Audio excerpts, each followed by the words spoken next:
2014 ते 19 मंत्रिपद ओरपलं. 2019ला मुलाला आमदारकी घेतली. म्हणजे शिवसेनेकडनं जोपर्यंत सगळं मिळत होतं, उद्धव ठाकरेंकडनं सगळं मिळत होतं, तोपर्यंत उद्धव ठाकरे चांगले होते. उद्धव साहेबांनी जर काय वाईट केलं असतं आणि तुम्ही जे स्वतःला मराठा स्वाभिमानी समजता, तुम्ही त्याच वेळेला खरं पक्ष सोडायला पाहिजे होता आणि सांगायला पाहिजे होतं की मी अशा माणसाबरोबर काम करणार नाही. 2012ला रामदास कदम कुठल्या बाकड्यावर झोपले होते हा बाकडा मी शोधतोय. मातोश्रीवरती असे कुठल्या बाकड्यावरती कोणाला झोपायला देत नाही. बाळासाहेब ज्या खोलीत होते शेवटचे दिवस, त्यावेळेला 24 तास तिथे डॉक्टरांचं पथक होतं. एक डॉक्टर नव्हता, डॉक्टरांचं पथक होतं. प्रत्येक मिनिटाला मॉनिटर केलं जात होतं.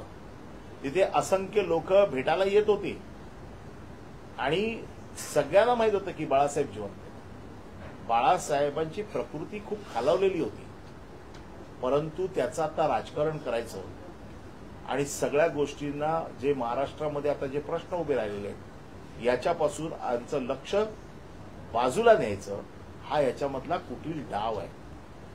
आणि रामदास कदम आज जे सांगतायत की नार्कोटेक्स करा, माझी नार्कोटेक्स करा, आमचं म्हणणं असं आहे की ही नार्कोटेक्स झालीच पाहिजे. या नार्कोटेक्समधनं सत्य काय ते बाहेर आलंच पाहिजे. जो रामदास कदम यांनी खोटे आरोप केलेले आहेत याच्यावरती मी स्वतः रामदास कदम यांच्यावरती अब्रू नुकसानीचा दावा दाखल करत आहे. आणि ह्या अब्रू नुकसानीच्या दाव्यामधला जी रक्कम येईल ती रक्कम दुष्काळग्रस्त शेतकऱ्यांना पाठवायची असा निर्णय मी घेतलेला आहे. पण त्याचबरोबर ही नार्कोटेक्स होणं गरजेचं आहे. या नार्कोटेक्स बरोबर अजून एक नार्कोटेक्स होणं गरजेचं आहे. सन 2093 मध्ये रामदास कदम यांच्या बायकोने स्वतःला जाळून घेतलं. 1993ला रामदास कदम यांच्या बायकोने स्वतःला जाळून घेतलं. ते जाळून घेतलं का तिला जाळलं का काय झालं हे देखील नार्कोटेक्समध्ये आलं पाहिजे. कोणाला बंगले बांधून दिले खेडमध्ये, त्या बंगल्यावरनं काय राजकारण झालं, काय गोंधळ झाला, हे सगळं आलं पाहिजे. आणि जर नार्कोटेक्सला शक्य नसेल तर त्यांचा मुलगा हा आता योगेश कदम गृहराज्यमंत्री आहे. गृह खात्याची सूत्र त्याच्या हातात आहेत. आपल्या बापाने काय उद्योग केले आहेत 1993ला याची देखील चौकशी झाली पाहिजे. या चौकशीची मागणी मी करतोय. कारण आपलं ठेवायचं झाकून आणि दुसऱ्याचं बघायचं वाकून, ही जी पद्धत आहे या पद्धतीला आळा घालण्याची गरज आहे. माझी मागणी आहे मुख्यमंत्र्यांकडे, गृहमंत्री म्हणून किंवा गृहराज्यमंत्र्याकडे, की 1993ला गृहमंत्र्याच्या आईने स्वतःला जाळून घेतलं होतं, त्या जाळून घेतलेल्या प्रकरणाची देखील सविस्तर चौकशी झाली पाहिजे. या प्रकरणाची तर झालीच पाहिजे. मी स्वतः या सगळ्या घटनांचा साक्षीदार आहे. पुन्हा बाळासाहेबांच्या मृत्यूपत्राचा देखील मी ट्रस्टी आहे. बाळासाहेबांचं मृत्यूपत्र एक्झिक्यूट करून घेण्याची जबाबदारी माझ्यावर होती. त्याच्यामुळे बाळासाहेबांचं मृत्यूपत्र मला माहिती आहे. हे जे काय आरोप करतायत की मृत्यूपत्र कसं बनवलं गेलं, मला विचारा ना. मी साक्षीदार आहे. मृत्यूपत्र मी बनवलेलं आहे, त्याच्यामुळे मला माहिती आहे. मृत्यूपत्रात काय आहे मला माहिती आहे. मृत्यूपत्रात ठसे लागतात का मला माहिती आहे. मृत्यूपत्रात आणखीन काय लागतं. आणि मेलेल्या माणसाचे ठसे घेतले जरी तरी त्याचा काही उपयोग होत नाही. त्यांचं ज्ञान कच्चं आहे. हे फक्त लोकांच्या मनात उद्धव साहेबांच्या बद्दल एक विष घालवायचं, उद्धव साहेबांच्या बद्दल मनामध्ये घृणा तयार करायची, उद्धव साहेबांच्या बद्दल असलेलं जे काही लोकांमध्ये असलेलं प्रेम हे कमी करायचं. मुंबई महानगरपालिका त्यांना माहिती आहे ते जिंकू शकत नाही. आणि मग असा कोणाला तरी पुढे करायचं, रामदास कदमला पुढे करायचं, रामदास कदमने असं बोलायचं आणि मूळ विषयापासून लक्ष दुर्लक्षित करायचं. शिशुपालाचे 100 अपराध आता झालेले आहेत. या अधिवेशनामध्ये हे जे काही सगळे पुरावे आमच्याकडे आलेले आहेत मागच्या अधिवेशनात मुख्यमंत्र्यांनी त्यांना वाचवलेलं आहे. आमचा मुख्यमंत्र्यांवरच आरोप आहे की असे शिशुपाल तुम्ही का वाचवताय, अशी तुमची काय मजबुरी आहे की ज्याच्यासाठी तुम्ही ह्या लोकांना वाचवताय. एवढे अपराध, डान्स बार चालवतायत, वाळू चोरतायत, दादागिरी करतायत, जमिनी लाटतायत. माझ्याकडे सगळी प्रकरणं आली आहेत मागच्या अधिवेशनापासून. तिथे लोक समोरून येऊन माहिती देत आहेत की यांनी कोणाकोणाच्या जमिनी ढापल्या आहेत, यांनी कोणाकोणाच्या जमिनी खाल्ल्या आहेत, कोणाकोणाला दादागिरी करून बेघर केलेलं आहे, त्यांच्या पुतण्याने आत्महत्या केली आहे. ही आत्महत्या का केली आहे याचा देखील शोध गृहराज्यमंत्री योगेश कदम यांनी घेतला पाहिजे. त्याचं देखील कारण बाहेर आलं पाहिजे. घरातले लोक आत्महत्या करतायत, कशासाठी करतायत, काय त्याचं कारण आहे, त्याच्या मुळाशी जा, त्याची चौकशी करा की हे काय घडलंय, की हे सगळे दारू पिऊन तिकडे जो काय धुमाकूळ चालू आहे खेडमध्ये, याची सगळी वाच्यता येणाऱ्या अधिवेशनात होईल. काय काय अजून प्रकार, मागच्या अधिवेशनात तर फक्त 2च प्रकरणं आली बाहेर. या अधिवेशनात पुराव्यासकट पुन्हा सगळी मी प्रकरणं देणार आहे. आणि यावेळेला मुख्यमंत्र्यांना आव्हान आहे की तुम्ही किती वेळा ह्यांना वाचवणार. असे हे सगळे तुमची बदनामी करतायत सरकारची. तुमचं सरकार यांच्यामुळे डागाळलं जातंय. मुख्यमंत्र्यांनी तरी स्वतःची प्रतिमा स्वच्छ ठेवण्यासाठी अशा मंत्र्यांना हाकलून दिलं पाहिजे. आणि हे जे असे नासके आंबे आहेत मंत्रिमंडळातले ते काढले पाहिजे. आज गृहराज्यमंत्र्यांची ताकद तुम्ही दाखवता ना, डान्स बारवरती जाऊन रेड करताना. स्वतःच्या घरात काय चाललंय त्याची चौकशी करा. 93 साली तुझ्या आईने का आत्महत्या करायचा प्रयत्न केला, स्वतःला का जाळून घ्यायचा प्रयत्न केला, याची चौकशी कर. आणि माझं आव्हान आहे, नार्को टेस्ट झालीच पाहिजे. या नार्को टेस्टमध्ये बाळासाहेबांचे ठसे कोणी घेतले, का घेतले, कशासाठी घेतले, याची देखील चौकशी झाली पाहिजे. पण त्याचबरोबर 1993 साली ज्योती रामदास कदम यांनी आत्महत्या का करायचा प्रयत्न केला, स्वतःला का जाळून घ्यायचा प्रयत्न केला, जाळलं. आजही तिकडे खेडमध्ये साक्षीदार आहेत घटनेचे. वेळ पडली तर त्यांना देखील मी समोर आणू शकतो. खूप साक्षीदार आहेत आजही जे समोरून सांगतात की त्या घटनेचे आम्ही साक्षीदार आहोत. आणि म्हणून आपलं ठेवायचं झाकून आणि दुसऱ्याच्या घरात बघायचं वाकून ही प्रवृत्ती बंद करा.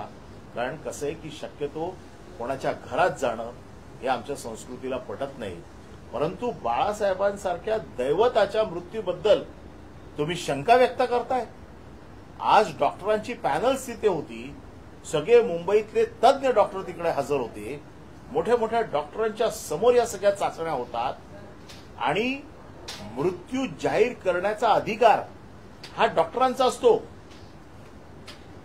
डॉक्टर जोपर्यंत सांगत नाही तोपर्यंत मृत्यू जाहीर होत नाही. आणि म्हणून ज्यावेळेला डॉक्टरांनी सांगितलं त्याच्यानंतर ताबडतोब डॉक्टरांचं पॅनल आणि शिवसेनेचे नेते बाहेर गेले आणि त्यांनी सांगितलं की बाळासाहेबांचा मृत्यू झालेला आहे. हे खोटं सांगतायत. आणि म्हणून आम्ही अब्रू नुकसानीचा दावा आता दाखल करतोय. या अब्रू नुकसानीच्या दाव्यात कोण डॉक्टर आहेत हे डॉक्टर समोर आलेच पाहिजेत. या डॉक्टरांची कोणत्या डॉक्टरांनी, त्याची काय व्हॅलिडिटी आहे त्या डॉक्टरची, त्याला कुठला अधिकार आहे, खरोखर तो डॉक्टर आहे की नाही, या सगळ्या गोष्टींची तपासणी होईल. मी त्यांना कायदेशीर कोर्टात खेचत आहे. कायदेशीर उत्तरं त्यांच्याकडनं मागवणार आहे. त्याच्यामध्ये 100% त्यांना माफी मागावीच लागेल. माफी मागितली नाही तर कोर्टाच्या कारवाईला त्यांना सामोरं जावं लागेल. पण माझी आज मागणी आहे, मुख्यमंत्र्यांकडे मागणी आहे किंवा त्यांचा मुलगा जो गृहराज्यमंत्री आहे त्याच्याकडे मागणी आहे की ही नार्को टेस्ट कराच.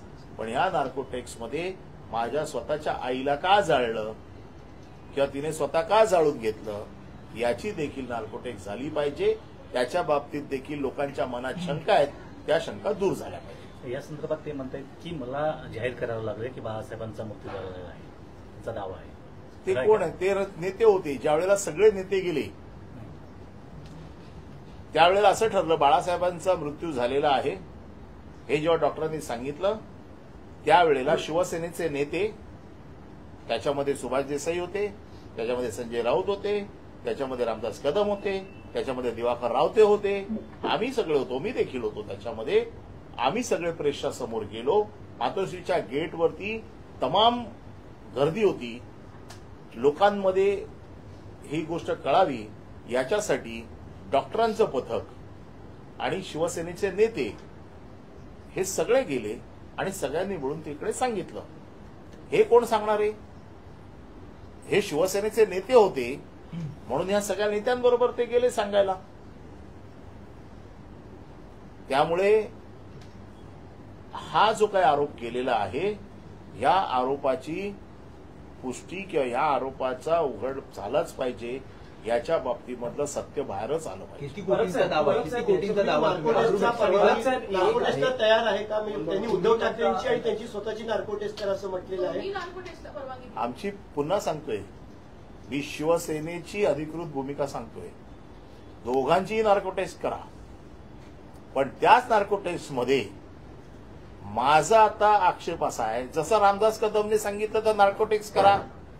मग मी आता शिवसेनेचा आमदार म्हणून सांगतोय की 1993 साली ज्योती रामदास कदम यांनी स्वतःला जाळून घेण्याचा प्रयत्न केला का त्यांना जाळण्याचा प्रयत्न केला याची देखील नार्कोटिक्सची मागणी मी करतोय.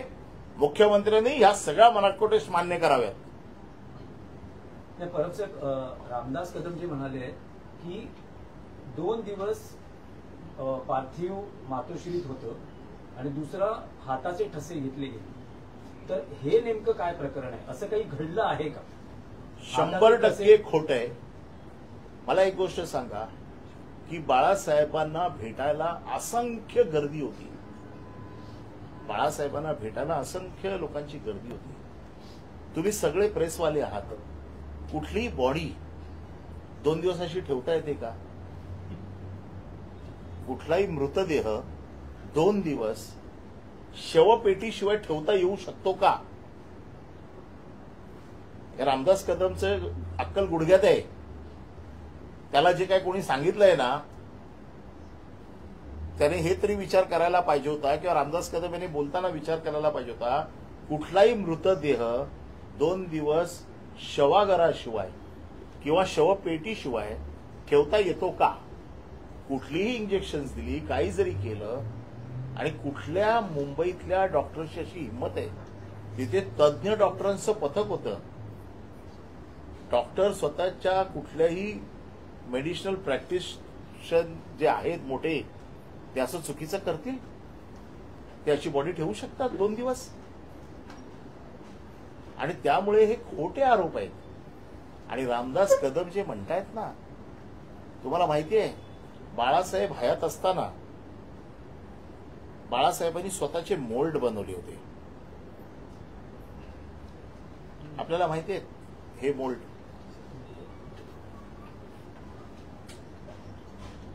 हे बाळासाहेबांच्या हयातीत बाळासाहेबांनी स्वतःच्या हाताचे मोल्ड बनवले होते.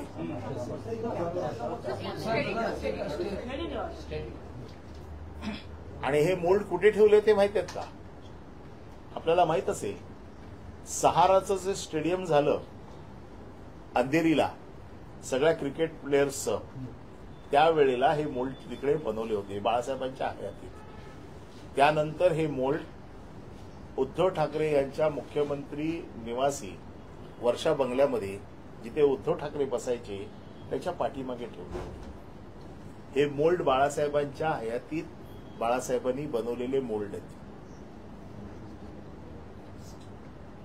अच्छा, म्हणजे तो जो संदर्भ उद्धव ठाकरेंनी दिला की मी ठसे घेतलेले, तो हा मोल्ड आहे. हा मोल्ड आहे. याला ठसे नाही म्हणत, हा मोल्ड असतो. अख्खा पूर्ण पंजाचा मोल्ड आहे.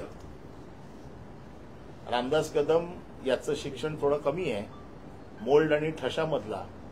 आणि रामदास कदम यांचा आरोप आहे की बाळासाहेब गेल्याच्या नंतर त्यांचे ठसे घेतले. बाळासाहेब गेल्याच्या नंतर ठसे घेतले हा त्यांचा आरोप आहे. असे कुठले ठसे घेतले असेल, त्याचा उपयोग काय झाला, अशा ठशांचा काय उपयोग होतो? ते म्हणतात स्विस बँकेतून पैसे काढण्यासाठी. स्विस बँकेची पद्धत रामदास कदमला माहिती आहे का? रामदास कदमचं अकाउंट आहे का तिकडे स्विस बँकेत, की अशा प्रकारचे ठसे घेऊन स्विस बँकेतनं पैसे येतात? अहो, कमीत कमी आपण मीडियाच्या लोकांनी तरी असे प्रश्न विचारायला पाहिजे की स्विस बँकेतनं पैसे काढायची पद्धत, अशा प्रकारचे ठसे हे स्विस बँकेत बाळासाहेबांचं मृत्यूपत्र माझ्याकडे आहे, त्याच्यामुळे बाळासाहेबांची संपत्ती काय होती ही माझ्यापेक्षा जास्त कोणालाही माहीत नाही. नाही, पण परब साहेब ते आरोप करताना त्यांनी एक शरद पवारांचंही विधान सांगितलेलं आहे. ते म्हणतात की शरद पवार जेव्हा आले होते तेव्हा त्यांनी मिलिंद नार्वेकर यांना म्हटलं की आणखी किती बाळासाहेबांच्या बॉडीचा छळ करा. त्यांना भेटायला सोडलं. शरद पवार तर साहेब आहेत ना आज, याचं उत्तर पवार साहेब देऊ शकतात ना. पवार साहेब तर आहेतच ना आज हयात, मिलिंद नार्वेकर देखील आहेत. हे वातावरण तयार करतायत, अशा प्रकारची उत्तरं द्यायची, अशा प्रकारचे. माझं म्हणणं असं आहे की मी आता कोर्टात फाईल करतोय, कोण डॉक्टर्स आहेत ते समोर घेऊन या, ज्यांच्या माहितीच्या आधारावरती तुम्ही बोललात. आम्हाला पण बघायचं आहे की खरोखर कोण डॉक्टर असा आहे की ज्याने हे सांगितलंही खोटी बातमी पसरवली आहे. हे केवळ हवेत बार सोडायचे. परंतु आमचा राग हा आहे की बाळासाहेबांच्या मृत्यूचं देखील लोक राजकारण करतायत. यांनी सगळे प्रयत्न करून बघितले, पक्ष चोरून बघितला, काय होत नाही. माणसं चोरून बघितली, काय होत नाही. आता बाळासाहेबांच्या मृत्यूचं राजकारण करायचं आणि उद्धव ठाकरे कसे वाईट आहेत हे चित्र पोर्ट्रेट करायचं, हे चुकीचं आहे.